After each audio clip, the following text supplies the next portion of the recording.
चाल चक्र का बाप इससे पहले ना किसी ने सुनी, ना किसी ने देखी इतनी सटीक भविष्यवाणी। चाल चक्र। नमस्कार, बहुत स्वागत है आपका। आप देख रहे हैं चाल चक्र और मैं हूं आपके साथ शैलेंद्र पांडे। मानव के जीवन में बहुत सारी चीजें उसके साथ जुड़ी होती हैं और वो केवल इसी जन्म का मामला नहीं होता, वो कई जन्मों का मामला होता है। जीवन में जो लोग हमारे साथ रिश्तों में बंधे हुए होते हैं, दरअसल उनके प्रति हमारे कुछ न कुछ लेन देन बाकी होते हैं, कुछ न कुछ संस्कार बाकी होते हैं, इसीलिए वो इस जन्म में रिश्तों के साथ हमसे जुड़ जाते हैं। आज बात करेंगे इन्हीं रिश्तों की और आपके किस्मत की। चलिए बताते हैं कि चाल चक्र में आज रिश्तों का मामला दरअसल क्या है। आज हम आपको चाल चक्र में बताने वाले हैं कि रिश्तों से आपके ग्रह कैसे मजबूत होंगे, किस रिश्ते से कौन सा ग्रह मजबूत होगा, ग्रहों से कैसे आप लाभ पाएंगे, ग्रहों से कैसे आपकी स्थिति मजबूत होगी, राशियों की सबसे ज्यादा सटीक भविष्यवाणी भी होगी आज के लिए, और यह भी हम जानेंगे कि आप अपने दिन को बेहतर कैसे बना पाएंगे। तो आज बात होगी रिश्तों की, आपके ग्रहों की, और उसको समझने की पर्याप्त और प्रबल कोशिश हम करेंगे। तो रिश्ते और ग्रह की शुरुआत करें, इसके पहले डालते हैं नजर आज के पंचांग पर।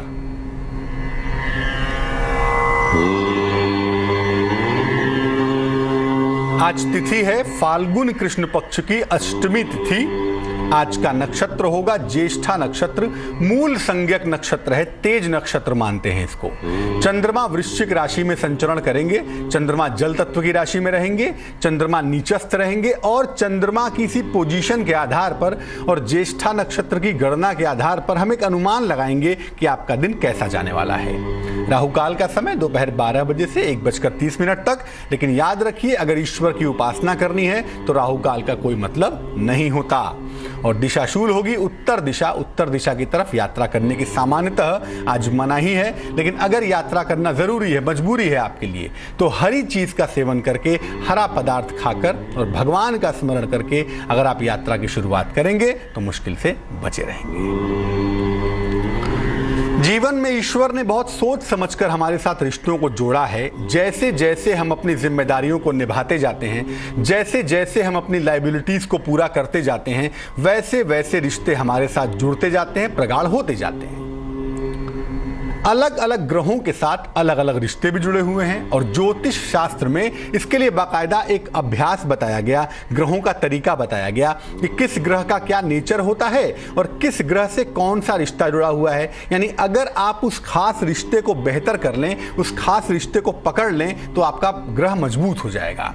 यानी रिश्तों से ग्रह मजबूत होंगे, या यूं कह लें कि ग्रहों से रिश्ते मजबूत होंगे, दोनों मामला वाइसे वर्सा है। बात सबसे पहले करेंगे सूर्य की, और सूर्य का रिश्ता क्या है आपके साथ, आइए समझते हैं। सूर्य का मतलब सौरमंडल का राजा, किंग ऑफ सोलर सिस्टम।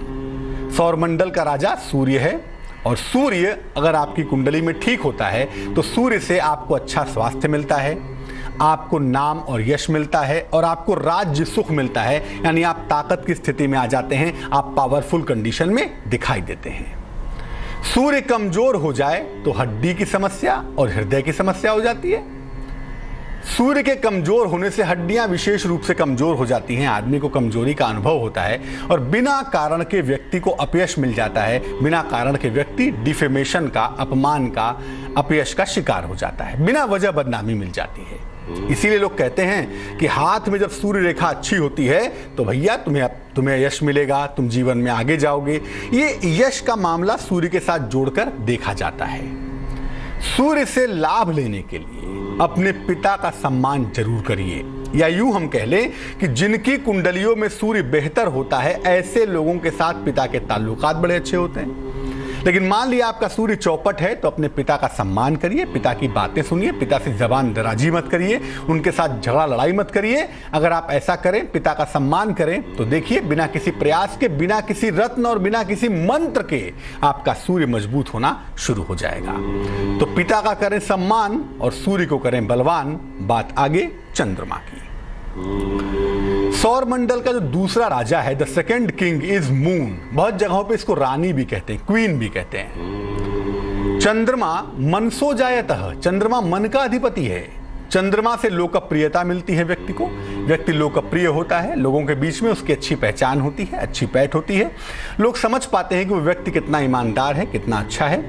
व्यक्ति का मन अच्छा होता है, उसकी मेंटल कंडीशन अच्छी होती है और उसको पारिवारिक सुख भी प्राप्त होता है, उसकी फैमिली कंडीशन भी लगातार बेहतर होती चली जाती है। तो चंद्रमा आपके मन को लगातार इंप्रूव करता है और वहां से आपकी तमाम चीजें बेहतर हो जाती हैं। चंद्रमा जब कमजोर होता है ना तो मानसिक परीक्षा बहुत होती है। चंद्रमा के कमजोर होने पर मानसिक समस्या, मानसिक परीक्षा होती है। चंद्रमा के कमजोर होने पर तनाव होता है और स्त्री पक्ष से किसी महिला की वजह से, किसी फीमेल पार्ट से कष्ट होता है, तकलीफ होती है। चंद्रमा से अगर आप लाभ लेना चाहते हैं तो अपनी माता का सम्मान जरूर करिए। तो बजाय आप तमाम ताम झाम के उपाय करें, रिश्तों को भी जरा संभाल लीजिए, क्योंकि रिश्तों को संभालेंगे तो ग्रहों को अपने आप संभाल लेंगे। बात मंगल की, मार्स की। मंगल से हम ज्योतिष में पराक्रम देखते हैं। मंगल को कहते हैं सेनापति, कमांडर ऑफ द प्लेनेट। सारे ग्रहों का सेनापति है, कमांडर है। तो मंगल से हम पराक्रम देखते हैं। आदमी के अंदर ताकत कितनी, पराक्रम कितना है, संपत्ति का सुख कितना है, व्यक्ति को कितनी हैप्पीनेस मिलेगी, व्यक्ति प्रॉपर्टी के मामले में कितना आगे जाएगा, और भाई बहनों के साथ खून के जो रिश्ते हैं ना वो कितने अच्छे होंगे। मंगल भी रिश्तों को रिप्रेजेंट करता है और खास तौर से जो रिश्तों की गर्माहट होती है ना, कि भाई से मिले तो गले लिपट गए, रोए जा रहे हैं, बस लिपटे हुए रोए जा रहे हैं। ये जो स्थिति है ना कि भाई बहन के साथ एक जुड़ाव होता है, एक आत्मीयता होती है ना, ये मंगल पैदा करता है। मंगल आपके मन में भावनाओं का उफान पैदा करता है। मंगल अगर कुंडली में कमजोर है तो आप मुकदमेबाजी में फंसेंगे, आपको कर्ज की समस्या होगी और आपको गंभीर चोट चपेट का सामना करना पड़ेगा। बिना कारण के आप अपयश के, बिना कारण के आप चोट चपेट के शिकार होंगे और दुर्घटना होने की संभावना बन जाती है जब मंगल कुंडली में खराब होता है। अमूमन ऐसा कहा जाता है कि मंगल के खराब होने से रक्त संबंधी समस्या व्यक्ति को परेशान करती है। अगर आप मंगल से लाभ लेना चाहते हैं तो एक तो पैतृक संपत्ति की कद्र करिए। तो भी देखिए, जो आपको पेरेंटल प्रॉपर्टी मिली है उसको संजो कर रखने में कोई बुराई नहीं है। अगर आप नई संपत्तियां बना रहे हैं तो बड़ी अच्छी बात है, लेकिन पैतृक संपत्ति की कद्र करिए। बहुत सारे लोग क्या करते हैं, अरे माता पिता तो रहे नहीं, संपत्ति बेच दो, संपत्ति हटा दो। तो ये जो टेंडेंसी, परंपरा है ना, जो अपनी जड़ों को भूल जाते हैं, मंगल भी उनको भूल जाता है। बुद्ध की बात करते हैं। अगर बुद्ध की बात करें तो बुद्ध को हम कहते हैं मंत्री। बुद्ध है नॉलेजेबल आदमी, बुद्धिमान व्यक्ति। तो बुद्धिमान व्यक्ति कौन होता है? बुद्धिमान व्यक्ति सभा में कौन बनता है? मंत्री बनता है। इसीलिए बुद्ध का मतलब होता है मंत्री। बुद्ध से अच्छी वाणी मिलती है व्यक्ति को, व्यक्ति अच्छा बोल पाता है, व्यक्ति की बुद्धि तीव्र होती है, बुद्धि शार्प हो जाती है और अच्छी स्किन का, गुड स्किन का वरदान मिलता है। उसकी स्किन अच्छी होती है, वाणी अच्छी होती है और वो जीवन में आगे बढ़ जाता है। बुद्ध के कमजोर होने पर कमजोर हो जाती है बुद्धि। अगर बुद्ध कमजोर है तो बुद्धि भी कमजोर है, वाणी दोष कमजोर हो जाता है और आर्थिक स्थिति भी चौपट हो जाती है। देखिए, बुद्ध का मतलब होता है बुद्धि। बुद्धि जब भ्रष्ट होने लगे तो समझिए कि आपका बुद्ध चौपट है या कमजोर हो रहा है। बुद्धि जानती है कि ये काम गलत है, उसके बाद भी आप कर रहे हैं तो इसका मतलब आपका बुद्ध चौपट है। यानी बुद्ध अगर कमजोर है तो आप सही रास्ते पर चलने का प्रयत्न नहीं करेंगे और नतीजा आपको मुश्किलें उठानी पड़ेंगी। बुद्ध का मतलब अगर रिश्तों में हम तौलना चाहें बुद्ध को, तो मैं बता दूं कि बुद्ध का मतलब होता है आपके ननिहाल के रिश्ते। अगर कुंडली में आपका बुद्ध अच्छा है तो आपका ननिहाल भी अच्छा होगा और ननिहाल के साथ रिश्ते भी अच्छे होंगे। या आप यूं कह लें कि अगर आपके रिश्ते ननिहाल के साथ अच्छे हों, ननिहाल के लोगों के साथ अच्छे हों, तो आपका बुद्ध भी बेहतर होगा। बुद्ध से लाभ लेने के लिए आपको पौधे लगाने चाहिए, छोटे छोटे पौधे लगाइए और अगर फूलों के लगाएं तो बहुत ही अच्छे होंगे। फूलों के पौधे लगाइए और उनकी देखभाल करिए। अगर आप ऐसा करना शुरू कर दें तो इससे बुद्ध आपका प्रबल होगा और अपने ननिहाल के लोगों के साथ रिश्ते ठीक रखें। देखिए, हर रिश्ता कुछ कहता है, हर रिश्ता ग्रहों के साथ जुड़ा हुआ है। तो आप ये नहीं कह सकते कि हम पिताजी का सम्मान करेंगे, माताजी का सम्मान नहीं करेंगे। आप ये नहीं कह सकते कि हम ननिहाल का सम्मान करेंगे, ददिहाल को अपशब्द बोलेंगे। हर रिश्ते की अपनी एक भूमिका है, अपनी एक कीमत है। बात बृहस्पति की होगी, जुपिटर की होगी। और बृहस्पति को भी कहते हैं मंत्री, हालांकि बहुत जगहों पर इसको पुरोहित भी कहते हैं, प्रीस्ट भी कहते हैं। पहले के राज दरबारों में एक मंत्री, एक धर्म का संपादक भी होता था, धर्म का मंत्री होता था, जो धर्म की चीजों को बताता था, धर्म का संपादन करता था, धर्म को सही रास्ते पर चलाने के लिए राजा को सलाह देता था। तो बृहस्पति की भूमिका भी वही होती है। बृहस्पति को हम अगर पुरोहित कहें तो गलत नहीं होगा। बृहस्पति से किसी भी व्यक्ति को विद्या मिलती है, ज्ञान भी मिलता है, आध्यात्म की प्राप्ति होती है, व्यक्ति स्पिरिचुअल होता है और उसको ईश्वर की कृपा भी प्राप्त होती है। विद्या, बुद्धि, ज्ञान, आध्यात्म और ईश्वर की कृपा, ये तमाम चीजें व्यक्ति को बृहस्पति से मिल पाती हैं। और अगर बृहस्पति प्रबल होता है तो ईश्वर की कृपा से ऐसा देखा गया है, और ऐसा मैंने खुद भी देखा है, कि व्यक्ति को उच्च स्तर के वास्तविक गुरु की प्राप्ति होती है। इसीलिए बृहस्पति को गुरु कहते भी हैं। अगर बृहस्पति कमजोर हो गया तो व्यक्ति को विचित्र तरह की बीमारियां हो जाती हैं, जिसका सर पैर नहीं होता, और व्यक्ति जीवन में अकेला पड़ जाता है, आइसोलेट हो जाता है, अकेला रहता है। बृहस्पति से लाभ लेने के लिए विद्वान और बुजुर्ग लोगों की सेवा और सम्मान करें। आपके जो दादा दादी हैं घर में, ददिहाल का पक्ष है, आपके दादाजी हैं, आपकी दादी जी हैं, ये बृहस्पति वाले लोग हैं, इनका सम्मान करिए। माता पिता का सम्मान करते हैं और दादा दादी को सम्मान नहीं करते तो क्या आपको लगता है कि माता पिता अच्छे हो जाएंगे, उनको सम्मान नहीं करेंगे, काम चल जाएगा? नहीं, दादा दादी की कड़ी भी उतनी ही ज्यादा इंपॉर्टेंट है जितनी माता पिता की है ना। तो बृहस्पति से लाभ लेने के लिए विद्वान लोगों की सेवा, बुजुर्गों का सम्मान और उनकी सेवा भी जरूर करना चाहिए।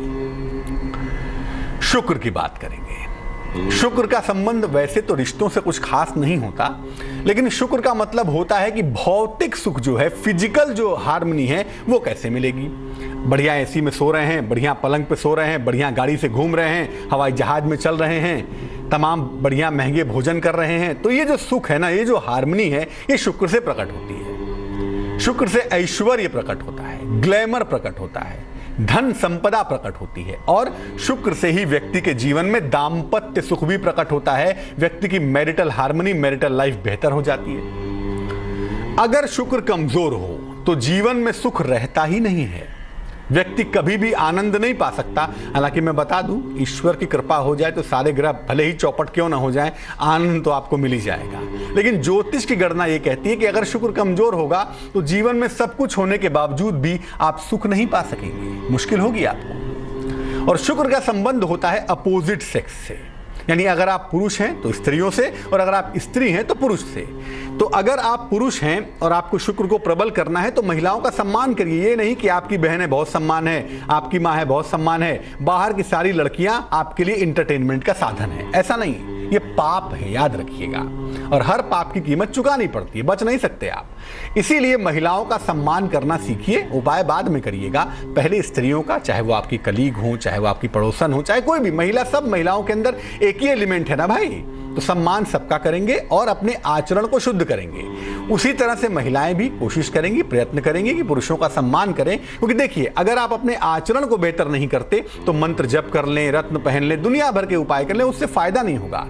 इंटरनल चेंज से ही एक्सटर्नल चेंज होता है, ये बात याद रखिएगा। बात शनि की करते हैं और समझते हैं कि शनि का क्या रोल है आपके रिश्तों के साथ, आपके जीवन में। देखिए, शनि होता कौन है? शनि को नौकरी और रोजगार का स्वामी समझते हैं। आप कोई भी नौकरी करते हो, आप टॉप क्लास की नौकरी करते हो, आप IAS हो, या आप सबसे छोटी नौकरी करते हो, चतुर्थ श्रेणी के कर्मचारी हो, लेकिन मैं बता दूं, शनि से ही नौकरी और रोजगार में व्यक्ति को सफलता की प्राप्ति होती है। व्यक्ति का प्रभाव अच्छा होता है, व्यक्ति का इंपैक्ट अच्छा होता है, और व्यक्ति को वाहन का सुख भी प्राप्त होता है, व्यक्ति को व्हीकल का सुख भी मिल पाता है। अगर ये शनि कमजोर हो गया तो आपको आजीविका नहीं मिलेगी। आप लाख प्रयास कर लें, आपके रोजगार की व्यवस्था नहीं हो पाएगी, आपका रोजगार बेहतर नहीं होगा। साथ ही साथ आपको कदम कदम पर संघर्ष का सामना भी करना पड़ेगा, पग पग पर आपको संघर्ष की स्थिति दिखाई देगी। देखिए, जीवन में संघर्ष कब बढ़ता है? जब हम अपने से दूसरे लोगों के साथ, जो हमसे छोटे हैं या जो हमारे आश्रित हैं, जो हमारे अधीन हैं, जब हम उनको जीवन में संघर्ष के लिए मजबूर करते हैं ना, जब हम दूसरे को कंपेल करेंगे मेहनत के लिए, संघर्ष के लिए, तो हमें भी जीवन में संघर्ष करना पड़ेगा। इसलिए आपका व्यवहार अपने घर के सेवकों के साथ, सहायकों के साथ, अपने छोटों के साथ, अपने सबॉर्डिनेट के साथ कैसा है, ये बहुत इंपॉर्टेंट फैक्टर है। और अगर ये ठीक नहीं है तो आपका शनि बिगड़ेगा, और आपका शनि बिगड़ेगा तो आप करियर में ध्वस्त हो जाएंगे, करियर आपका चौपट होगा। तो वैसे तो शनि रिश्तों का स्वामी नहीं है, लेकिन जीवन में जो लोग आपके आश्रित हैं, आपके अधीन हैं या आपसे नीचे हैं, उनका मूल्य समझने से शनि बेहतर हो जाता है। अब बात करेंगे राहु की। राहु का मामला क्या है भाई?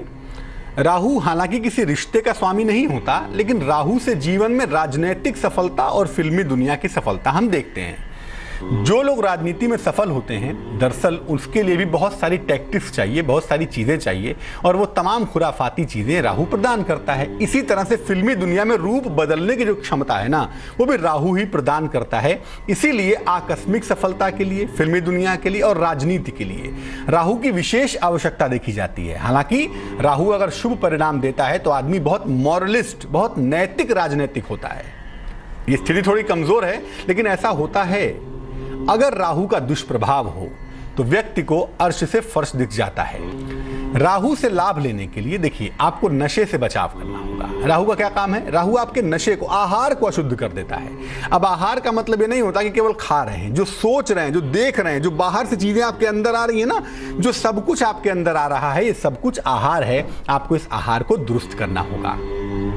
तो राहु को दुरुस्त करने के लिए अपने आहार को दुरुस्त करें, नशे से दूर रहें, आपका राहु बेहतर होगा। बात करेंगे केतु की। केतु को राहु जितना बुरा नहीं मानते।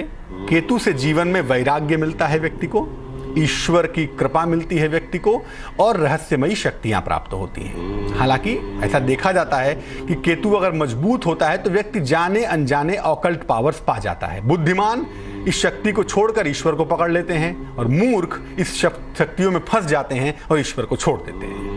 तो अब आप क्या करने वाले हैं, ये तो आपकी कुंडली बताएगी, लेकिन केतु का अच्छा होना व्यक्ति को कहीं ना कहीं स्पिरिचुअल पावर से नवाज देता है, व्यक्ति को स्पिरिचुअल ताकत देता है। अगर केतु का प्रभाव खराब हो तो व्यक्ति को विचित्र बीमारियां और विचित्र समस्या होती है। रिश्तों का मामला यहां नहीं है। हाँ, अगर एक बार समझें तो केतु का संबंध आत्मा परमात्मा से आप जोड़ सकते हैं, लेकिन यहां पर मामला रिश्तों का नहीं है। लेकिन अगर केतु खराब होता है तो आत्मा परमात्मा की छोड़िए, पहले आप अपने आप को नहीं संभाल पाएंगे। अब केतु से लाभ अगर लेना चाहते हैं, कुंडली में केतु खराब है, तो भगवान शिव की उपासना करिए। हमेशा इस बात को याद रखिए कि कोई पापात्मा हो, कोई पुण्यात्मा हो, कोई अच्छा हो, कोई बुरा हो, सब ईश्वर के ही अधीन हैं। उनके बाहर कहीं नहीं जा सकते आप। सवाल ही नहीं पैदा होता कि उनके चक्रनाभि से बाहर चले जाएं। मरेंगे तो भी ईश्वर के अंदर, जिएंगे तो भी ईश्वर के अंदर। और ईश्वर का जो साकार स्वरूप हम जानते हैं वो शिव का स्वरूप है। इसीलिए शिव जी की पूजा करने से जो राहु केतु या किसी भी पापक ग्रह की समस्या होती है वो दूर हो जाती है। और तकनीकी रूप से रोज सुबह तुलसी के 2 पत्ते जरूर खाने चाहिए। अगर आप तुलसी के 2 पत्ते रोज सुबह खाएं तो इससे आपकी मेंटल एलिजिबिलिटी बढ़ जाती है, मन आपका मजबूत हो जाता है, और जब मन मजबूत तो सब कुछ बहुत मजबूत। वक्त तो चला है एक छोटे से ब्रेक का। रिश्तों की कहानी आपने समेट ली है। ब्रेक के बाद आएंगे तो क्या बताएंगे? ब्रेक के बाद आएंगे तो आपको बताएंगे आज आपका दिन कैसा जाने की संभावना बनती है। आज आपका दिन कैसा जाएगा, क्या अनुमान क्या कहता है, कैसे आप अपने दिन को बेहतर बनाएंगे, कौन सा रंग आज आपके लिए शुभ होगा, आपके दिन का हाल बताएंगे, शुभ पहर की चर्चा करेंगे। ये तमाम बातें करेंगे एक छोटे से ब्रेक के बाद। काल चक्र का बाप, इससे पहले ना किसी ने सुनी, ना किसी ने देखी इतनी। स्वागत है आपका ब्रेक के बाद। आप देख रहे हैं चाल चक्र। ब्रेक पर जाने के पहले हमने आपको समझाने की कोशिश की कि अलग अलग रिश्तों को सुधारने के लिए अलग अलग ग्रहों को कैसे मजबूत करें, और अलग अलग ग्रहों को मजबूत करने के लिए अलग अलग रिश्तों को कैसे देखें, कैसे संभालें। ये महत्वपूर्ण चर्चा आशा करते हैं कि आपने समझी होगी। अब हम क्या बताने वाले हैं, चलिए आपको बताते हैं। अब हम आपको बताने वाले हैं कि आज का आपका दिन कैसा जाने वाला है। एक अनुमान लगाएंगे आपके लिए ताकि आप अपने दिन को समझकर थोड़ी सी कोशिश करें ताकि बेहतर हो सके। कैसे अपने दिन को बेहतर बनाएंगे, कौन सा रंग आपके लिए शुभ होगा और आपके दिन का हाल क्या होगा, ये तमाम बातें अब करेंगे। शुरुआत सबसे पहले करेंगे मेष राशि से और जानेंगे कि मेष राशि के लिए आज के दिन में क्या छुपा हुआ है। मेष राशि वालों के लिए नौकरी में थोड़ा सा प्रेशर दिख रहा है। नौकरी में तनाव बढ़ सकता है, इसका ध्यान रखना होगा। इसके अलावा नई नई जिम्मेदारियां मिल सकती हैं भैया, नई जिम्मेदारी मिल सकती है और परिवर्तन का योग भी दिख रहा है। नई जिम्मेदारियां और परिवर्तन की संभावनाएं बन पा रही हैं। अगर कोई विवाह का मामला है, कोई मैरिज का मामला है तो उसमें तेजी आती हुई दिखाई देती है। बात कर सकते हैं आज के दिन और अगर कोशिश करेंगे तो संभवतः इसमें सफलता मिल जाएगी। शुभ रंग आज के लिए गुलाबी होगा आपका और भाग्य अच्छा खासा आपका साथ निभाएगा। भाग्य होगा आपके पास 76%। वृष राशि, कोई पुरानी इच्छा आपकी पूरी होती हुई दिखाई देती है। अब तो ईश्वर की मर्जी है कि कौन सी इच्छा पूरी करें कौन सी ना करें, ये तो उनकी कृपा है। लेकिन हाँ, कोई पुरानी इच्छा आपकी पूरी होगी, ऐसे संकेत दिख रहे हैं। मुकदमों का निपटारा भी हो सकता है, ये संभावना भी दिखती है। अगर कोई मुकदमा है, कोई वाद विवाद है तो उसका निपटारा होता हुआ भी दिखाई दे रहा है। अचानक कहीं यात्रा करनी पड़ सकती है, कहीं यात्रा पर आपको जाना पड़ सकता है और अगर जाना पड़ता है तो सुंदर होगा, आप जा सकते हैं, अच्छा रहेगा। शुभ रंग का इस्तेमाल करिएगा और भी अच्छा होगा। शुभ रंग होगा आसमानी और भाग्य होगा 69%। मिथुन राशि, विवाह के मामले और प्रेम के मामले आपके हल होंगे। अगर कोई विवाह की बात चल रही है, कोई प्रेम की बात है, कोई प्रेम की बात बीच में अटकी हुई है, फंसी हुई है, तो ये तमाम मुश्किलें आपकी हल हो जाएंगी। इन तमाम मुश्किलों से आप बाहर निकल जाएंगे। नौकरी के मामलों में और जीवन के मामलों में आपको नए अवसर यकीनन मिलेंगे और अगर आप कोशिश करें तो ये नए अवसर आपको फायदा भी पहुंचाएंगे। लेकिन अपने क्रोध पर नियंत्रण बनाए रखेंगे, क्रोध के मामले में लापरवाही न करें तो ज्यादा अच्छा होगा। शुभ रंग आपका हरा होगा और भाग्य आपका साथ निभाएगा तकरीबन 72%। कर्क राशि, सेहत बिगड़ सकती है, हालांकि कुछ खास गड़बड़ नहीं है लेकिन अनावश्यक। अब आप तो तनाव पालेंगे ही, थोड़ी बहुत दिक्कत हो सकती है। यात्रा करने से आपको नुकसान होगा, इसका ध्यान रखिएगा। लेकिन अगर बहुत जरूरी है, मजबूरी है तो भगवान का स्मरण करें और निकल लीजिएगा। जीवन साथी के साथ तनाव से बचिए, यही मूल वजह है सारी समस्याओं की। तो अगर आज आपकी मैरिटल लाइफ अच्छी रहे, जीवन साथी के साथ तालमेल सुंदर रहे, तब तो बाकी चीजें सुंदर हो ही जाएंगी। तो इसको सुंदर बनाइएगा। आज सुनहरे रंग का इस्तेमाल करेंगे। शुभ रंग आज के लिए होगा सुनहरा और भाग्य थोड़ी मेहनत करवाएगा। भाग्य होगा आपके पास 55%। सिंह राशि, लियो, परिवार में आपके वाद विवाद की नौबत आ सकती है बिना कारण के। देखिए, वाद विवाद वहीं होगा जहां असंतोष होगा, तो वाद विवाद की वजह से असंतोष फैलेगा या असंतोष की वजह से वाद विवाद होगा। नौकरी में भी आप तनाव पहुंचा रहे हैं, घर का तनाव नौकरी तक ना पहुंचे, इसका ध्यान रखिएगा। किसी महिला से आपको विशेष सहयोग मिलेगा। अगर कोई दिक्कत आती है तो आपको ध्यान रखना होगा, लेकिन हाँ, सहयोग मिलेगा ताकि आप दिक्कत से बाहर निकल पाइए। शुभ रंग आपका सफेद होगा और भाग्य आपका साथ निभाएगा तकरीबन 69%। कन्या राशि, कोई इंपॉर्टेंट काम, कोई महत्वपूर्ण काम आपका बनेगा, ये संभावना हम देख पा रहे हैं कि कोई महत्वपूर्ण काम आपका बनता हुआ दिखाई देगा आज के दिन। काम का तनाव और काम का दबाव दोनों ही कम होता हुआ दिख रहा है। प्रेशर थोड़ा कम होगा और प्रेशर कम होगा, काम बनेगा तो सेहत आपकी अच्छी हो जाएगी। तो सेहत भी आज के दिन आपकी काफी बेहतर दिखाई दे रही है। जिस शुभ रंग का इस्तेमाल करेंगे आज के दिन, वो शुभ रंग होगा पीला और भाग्य आपका साथ निभाएगा तकरीबन 76%। तुला राशि, देखिए, विदेश यात्रा के सुंदर योग बनते हैं, उस दिशा में आप कोशिश कर सकते हैं। और अगर कोई पुरानी समस्या है, कोई पुरानी दिक्कत है तो यकीन मानिए उसका हल निकलता हुआ भी दिख रहा है। धन का खर्च बढ़ सकता है, जरा इस पर ध्यान दीजिएगा। शुभ रंग आपका बैगनी होगा, पर्पल होगा और भाग्य आपका साथ निभाएगा तकरीबन 81%। वृश्चिक राशि, स्कॉर्पियो, देखिए, कोई महत्वपूर्ण निर्णय आपको लेना पड़ेगा और ये महत्वपूर्ण निर्णय आपकी सहायता करेगा जीवन में आगे बढ़ने में। इसका फायदा होगा, आपके जीवन में परिवर्तन भी होगा और प्रमोशन भी होगा। धन आपको आसानी से मिलता हुआ दिखता है, यानी धन प्राप्ति के मामले में आप प्रयत्न कर सकते हैं। शुभ रंग आपका क्रीम होगा और भाग्य होगा 79%। धनु राशि, देखिए घर की जिम्मेदारियों से कोई बच नहीं सकता, आप भी नहीं बचेंगे। घर के तमाम दायित्वों को आपको निभाना पड़ेगा, तो चिंता बिल्कुल मत करिए, दायित्व आप निभा ले जाएंगे क्योंकि आपके अंदर वो कैलिबर है, वो कॉन्फिडेंस है कि आप निभा लेंगे। थोड़ी सी उलझन पैदा होगी और जब आप चीज़ों को सुलझाने जाएंगे तो पहले चीज़ें उलझ जाती हैं, तो सामान्य सी बात है। तो रिश्तों में थोड़ी उलझन पैदा होगी जिसका आपको खुद ध्यान रखना होगा। वाहन चलाने में आप सावधानी रखेंगे, ऐसा हो सकता है कि वाहन को लेकर आज आपको दिक्कत हो, वाहन से थोड़ी समस्या हो सकती है। शुभ रंग आपका नीला होगा और भाग्य आपका साथ निभाएगा तकरीबन 54%। मकर राशि, दिन भर आपको दौड़ भाग करनी पड़ेगी, ऐसा लगता है कि आज दिन भर खूब मेहनत करनी पड़ेगी आपको। नौकरी में आपके पद परिवर्तन होता हुआ भी दिखता है, नौकरी में चेंज आपका हो रहा है, पद पोजीशन आपकी बदल रही है। लेकिन आपको ध्यान इस बात का रखना है कि आपके जीवन साथी के साथ, अगर शादीशुदा नहीं है तो किसी नजदीकी मित्र के साथ अनावश्यक तनाव ना हो, क्योंकि ये चीज थोड़ा सा दिन को आज बिगाड़ सकती है, खराब कर सकती है। शुभ रंग काला होगा और भाग्य आपका साथ निभाएगा तकरीबन 64%। कुंभ राशि, कोई बड़ा अवसर आपका वेट कर रहा है, इंतजार कर रहा है और अचानक कोई बड़ा अवसर आपको यकीनन प्राप्त होगा। खूब सारा मान सम्मान भी आपको मिलेगा, चिंता करने की कदापि आवश्यकता नहीं है। और धन का खर्च एकदम से आपका बढ़ जाएगा, धन का खर्च आपका बहुत ज्यादा हो जाएगा। शुभ रंग जिसका इस्तेमाल करेंगे और आपको लाभ होगा वो शुभ रंग होगा फिरोजी और भाग्य आपका साथ निभाएगा तकरीबन 86%। मीन राशि, नौकरी में, व्यवसाय में बाधा आ सकती है, मुश्किलें आ सकती हैं, कोई बात नहीं, बाधा आएगी, हम लड़के आगे बढ़ लेंगे, लेकिन नौकरी या व्यवसाय में बाधा आती हुई दिखाई देती है। पैरों में चोट लग सकती है, ध्यान रखेंगे, चोट चपेट से बचेंगे। और दिया हुआ धन आपका डूब सकता है, फंस सकता है, तो इसका भी ध्यान रखेंगे कि आपका दिया हुआ धन ना डूबे, ना फंसे। शुभ रंग आपका सफेद होगा, व्हाइट होगा और भाग्य होगा आपके पास 59%। चर्चा को आगे बढ़ाएं, उसके पहले दिल्ली चलते हैं और बात करते हैं मोनिका जी से। मोनिका जी स्वागत है आपका, बताइए।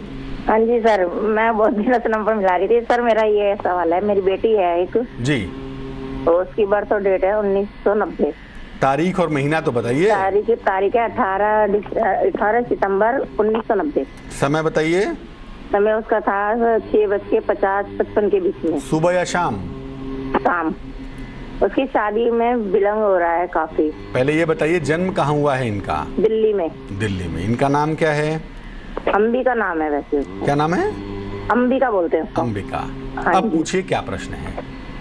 मेरा प्रश्न ये है कि शादी नहीं हो पा रही। आपकी बेटी का विवाह नहीं हो पा रहा है? हाँ जी। आपकी बेटी अभी कोई नौकरी करती हैं? वो फार्मेसी में काम कर रही है अभी वो। आपकी बेटी के करियर की दशा बड़ी सुंदर है भाई, इनका करियर बहुत अच्छा होगा, उसमें चिंता करने की आवश्यकता बिल्कुल भी नहीं है। और जहां तक विवाह का सवाल है उसके लिए थोड़ा सा इंतजार आपको करना होगा शनि के धनु राशि में जाने का। शनि धनु राशि में 2017 के जनवरी में जाएंगे और शनि जब धनु राशि में प्रवेश करेंगे, धनुगत होंगे, उस समय हम जरूर कहेंगे कि आप अपनी बेटी के विवाह के लिए कोशिश करिएगा। तो मुझे लगता है कि जनवरी, फरवरी, मार्च का जो समय होगा अगले वर्ष का, उसमें इनकी शादी हो जाएगी। करियर बहुत अच्छा है, शिक्षा के क्षेत्र में, फार्मेसी के क्षेत्र में, मेडिकल के क्षेत्र में इनको सफलता मिल सकती है। इनको सफलता के लिए दो बातें हम और कहेंगे। पहला, रोज सुबह सूर्य देव को जल चढ़ाएं, जल में थोड़ी सी हल्दी मिलाएं। दूसरा, एक मोती इनको पहनाएंगे, 8-10 रत्ती की मोती चांदी की अंगूठी में सीधे हाथ की छोटी उंगली में सोमवार की रात्रि को पहनाना इनके लिए बेहद शुभ रहेगा। चलते हैं चंदौसी और बात करते हैं सतीश जी से। सतीश जी बताइए। बड़े प्रणाम। नमस्कार। पंडित जी, मैं चंदौसी से यहाँ उत्तराखंड में जो है 6 साल से आ गया हूँ और यहाँ पे आने के बाद, जबकि ऐसा है भगवान की कृपा है, पैसा बहुत कमाता हूँ, लेकिन पैसे में बरकत वाली बात नहीं होती, रुकता नहीं पाता। जन्म की तारीख पता है आपको? मेरी जन्म की तारीख तो मार्केट के हिसाब से 15/7/81 है, वैसे मेरे को पता नहीं। ओरिजिनल नहीं पता है आपको? हाँ। 1 से 9 के बीच में कोई संख्या बोलिए। 8। इस समय का जो प्रश्न बनता है और जो आप अंक बताते हैं, उसके आधार पर मैं कहूंगा कि यकीनन आपके पैसे में बरकत नहीं है, आपके पैसे में बचत नहीं है। ये बात ठीक है क्योंकि पैसा बहुत कमाते हैं, बावजूद इसके पैसों की परेशानी बनी रहती है। क्या कारण है भाई? कारण है इसका मंगल। अगर आप मंगल को बेहतर करें तो ये मुश्किल दूर हो जाएगी। तरीका क्या होगा उसका तरीका ये होगा कि आप रोज सुबह और रोज शाम हनुमान जी की उपासना करें, आपके लिए बहुत अच्छा है। और एक चांदी का कड़ा बनवा के दाहिने हाथ की कलाई में आप पहन लेंगे तो चंद्रमा भी आपका प्रगाढ़ होगा, चंद्रमा भी आपका मजबूत होगा, मुश्किलें आपकी गायब हो जाएंगी। चलिए, रिश्तों के उलझन को हमने सुलझाया, ग्रहों के साथ जोड़ा। अब जान लेते हैं क्या है आज का शुभ पहर।